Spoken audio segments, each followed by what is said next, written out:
Guys, kung meron man akong isang bagay sa detailing setup ko, ito yung hindi po pwedeng mawala.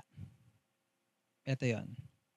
This is our own KMD Ultra Gloss Ceramic Protect Spray Coating. And in this episode, pag-usapan natin kung paano nakakatulong to sa mga motor at sasakyan natin. So, let's go. Hey, what's up guys?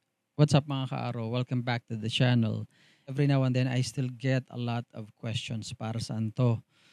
Anong magandang idinudulot nito or anong mga benefits, features nitong bagay na to, our Ceramic Protect.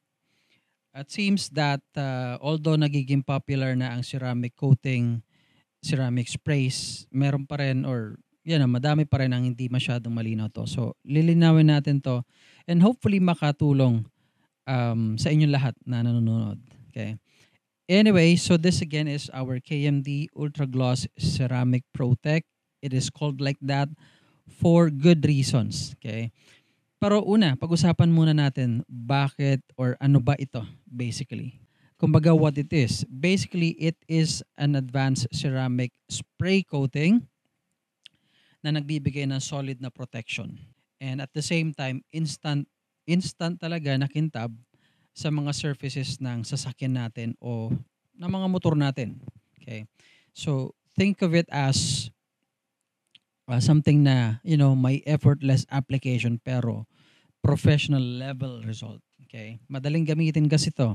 Una, gagamit ka lang ng isang microfiber towel, pareho nito. And wipe it. Later on, pag-usapan pa natin paano. But that is why effortless ang application at professional level of result, guys. Okay? Now, let's talk about some key features. Okay? Ito yung mga bagay bakit maganda talaga siya. Alright? Una, durable barrier talaga siya. So, barrier, kumbaga, protection, siya yung una muna na tinatamaan just in case, alam niyo yun, para siyang sabi nga, sacrificial layer of protection. Okay? So, laban sa dumi, laban sa UV rays, brake dust, syempre ulan, even init ng araw, pati na mga environmental contaminants, in the atmosphere, kung ano-ano, um, yung mga water spots, hanggat maaari pine-prevent ito. It's not something na bulletproof. Okay, obviously, mas matibay pa rin yung pinapahid na ceramic coating. But this is more of the mas madali, okay? Or napakadaling gamitin kumpara sa ceramic coating.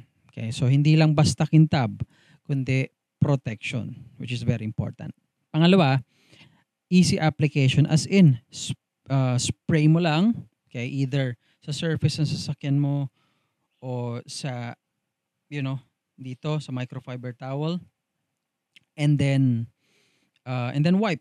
Punasan mo lang, okay? Tayuin. Tapos, ganun lang kasimple.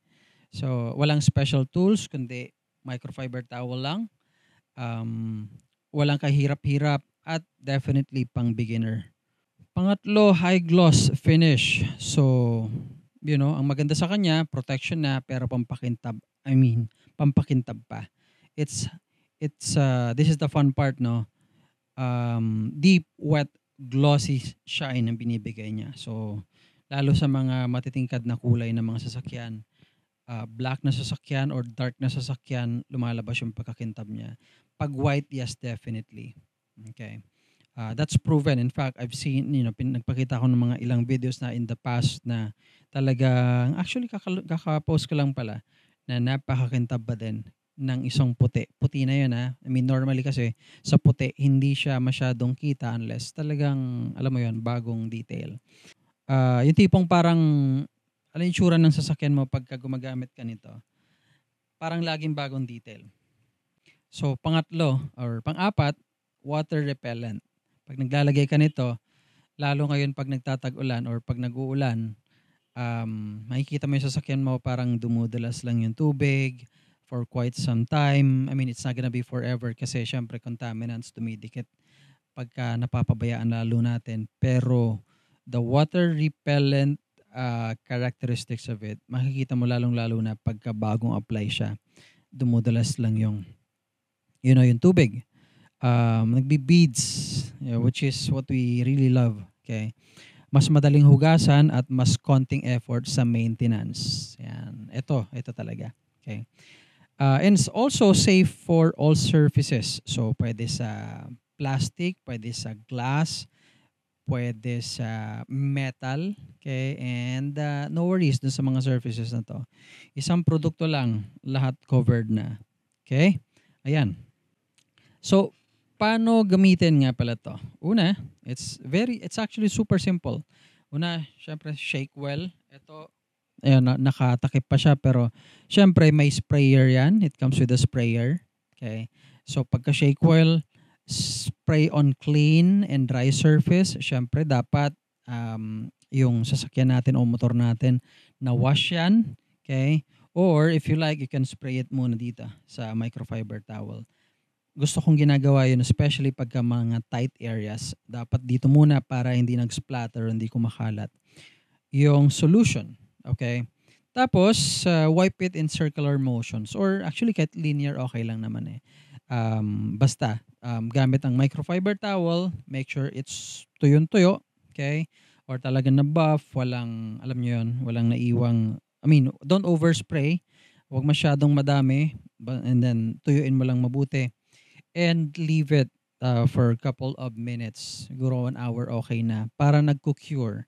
Mas nagko-cure yan sa surface na sasakyan natin. Siyempre, mas maganda, mas makintab, mas tumatagal. Okay? Hindi yung, alam mo yun, yung pagkapunas mo tas labas ka na kaagad. Better. It's okay. But better kung na-cure natin ng konti. Okay? So, that's it. Easy application, like I said. Pero, if you'll think about it, really, really big result. So, yan. Doon sa mga nagtatanong, I hope na aliwanagan kayo dito sa video na to. Thank you so much for watching. If you would like to order this is on Shopee. Available. 459 pesos. Medyo matagal nyo nang gagamitin to. 500 ml, guys. Sabi ko nga, ako mismo gumagamit nito. Alright, so let's go.